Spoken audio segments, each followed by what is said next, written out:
سلامونه ملګرو، نن بیا هم راغلی ما د یوې نوې ویډیو سره چې څنګه کولی شو د اختر لپاره د نظم یا هم د سندرې ټیک ټاک جوړ کړو د مبارکۍ لپاره ملګرو. نو په دغه ویډیو کې درته ټوله طریقه هم د ویډیو شروع کولو نه مخکې یوه کوچنۍ غوندې غوښتنه درنه کوم که چېرته زموږ چینل ټیچ مار سکلز کې نوي یاست نو زموږ چینل در سره سبسکرایب کړئ تر څو هره نوې ویډیو تر تاسو پورې در ورسېږي. راځم د ویډیو په طرف ملګرو.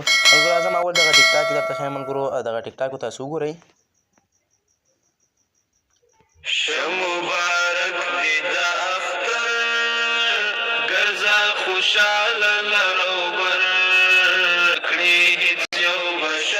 همدغه رنګ راځم ملګرو دغه دویم ټیک ټاک هم درته ښیم ملګرو. دغه هم تاسو وګورئ.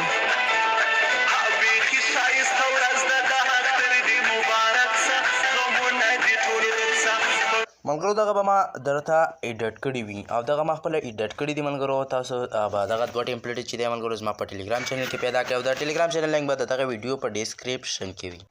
د هغې ځای تاسو کولی شئ ټلیګرام او وټساپ چینل جوین کړئ. راشئ ملګرو خپل انشاټ به راخلاص کړئ چې کله مو ټمپلیټ یې ډاونلوډ کړئ بیا خپل انشاټ راخلاص کړئ. چې کله مو انشاټ راخلاص کړئ ملګرو دغلته به راشئ په دا ویډیو باندې به کلیک کړئ. دلته به راشئ په دغه نیو باندې به کلیک کړئ. چې کله مو په نیو باندې کلیک کړئ ملګرو دلته به راشئ په دا فوټو باندې به کلیک کړئ. ملګرو تاسو ته زه په دغه یوه دانه طریقه درته ښیم او دویمه هم همدغه رقم ته جوړېږي. ملګرو زه راځم دلته تاسو ته د یوه طریقه ښیم. راځم مثلا زه دغه سندره لپاره جوړوم نو راځم دغه په دغه عکس باندې کلیک کوم. بیا راځم په دغه ټیک مار علامه باندې کلیک کوم. چې کله په ټیک مار علامه باندې کلیک کوم ملګرو دلته راځم دغه اول د ټیک ټاک ډیزاین تاړو. دلته به راشئ ملګرو په دغه ټیک ټاک ډیزاین باندې به کلیک کړئ. بیا به راشئ په دغه باندې به کلیک کړئ او دا کس به خپل ټیک ټاک ډیزاین ته لږ دغسې غټ کړئ که چېرته جوړ نه و. بیا به راشئ ملګرو دلته تاسو به راشئ ملګرو دغه موږ سندرې لپاره اخیستی نو چې ټمپلیټ څو ثانیې و یو ټمپلیټ 1.5 ثانیې دی بل چې دی 20 ثانیې دی ملګرو. دا به راشئ 20 ثانیې ته راولم ملګرو. د ګورئ ملګرو ما 20 ثانیو ته راوسته. اوس به راشئ ملګرو په دغه پیپ باندې به کلیک کړئ او دلته به هماغه ټمپلیټ راواخلئ ملګرو. کوم ټمپلیټ چې ما درکړی و ملګرو را به شئ هغه ټمپلیټ به راواخلئ ملګرو. مثلا زه راځم دغه ټمپلیټ دی دغه ټمپلیټ ما راخیستی اوس ملګرو دا به دغسې غټ کړئ. چې کله مو غټ کړه ملګرو را به شئ په دغه کاټ آوټ باندې به ورته کلیک کړئ. چې کله په کاټ آوټ باندې ورته کلیک کړئ ملګرو ته به راشئ په کروما باندې ورته کلیک کړئ. کله په دې باندې کلیک کړئ ملګرو دغه نشان چې دی ملګرو په دې ګوته کې دی او داسې شین هغه ته بیکګراونډ ته یې کش کړئ. بیا به راشئ ملګرو په دغه کرښه به لږ دې خوا راولئ تر 500 پورې. چې کله مو راوسته ملګرو بیا به راشئ ملګرو په دغه ټیک مار علامه باندې کلیک کړئ. چې کله مو ټیک مار علامه باندې کلیک کړئ بیا په دې کلیک کړئ. بیا به راشئ ملګرو په دې ټیک مار علامه به بیا کلیک کړئ.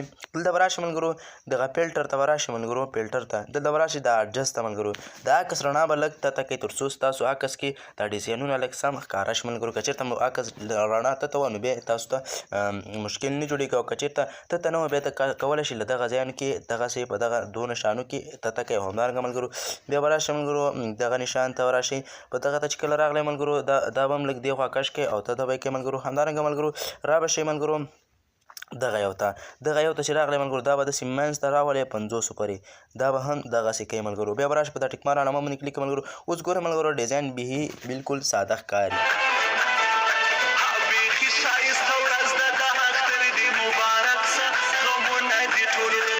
همدغه رنګه ملګرو بل ټمپلیټ هم جوړېږي ملګرو. په دا ټیک مار باندې به کلیک کړئ. همدغه ډیزاین کې بل ټمپلیټ هم جوړېږي ملګرو. نو کولی شئ په همدغه ډیزاین کې بل ټمپلیټ هم وکاروئ د نعت والا د نظم والا. دغه دواړه ټمپلیټ به ما تاسو ته په ټلیګرام چینل کې اچولي. نو ملګرو را به شئ په دغه ایکسپورټ باندې به کلیک کړئ ویډیو به سیف کړئ. بیا به راشئ په دې ایکسپورټ باندې به کلیک کړئ ویډیو به ځان سره سیف کړئ ملګرو. دغه ګورئ ملګرو ستاسو ویډیو ګالري ته روان شوه. نو ملګرو دغه وه زموږ د نن ورځې ویډیو. که چېرته مو ویډیو خوښه شوې زموږ د یوټیوب چینل در سره سبسکرایب کړئ او د بیل ایکن تړل در سره کړئ تر څو هره نوې ویډیو تر تاسو پورې در ورسېږي. همدارنګه زموږ د ټلیګرام چینل او وټساپ چینل هم در سره جوین کړئ. د دې لینکونه به هم تاسو په ډسکرپشن کې ولاړ شي ملګرو. نو د را روان کوچني اختر مبارکي دې زما له طرف نه ټولو دوستانو ته وي. نو نور په لاس پرم د خدای په امان.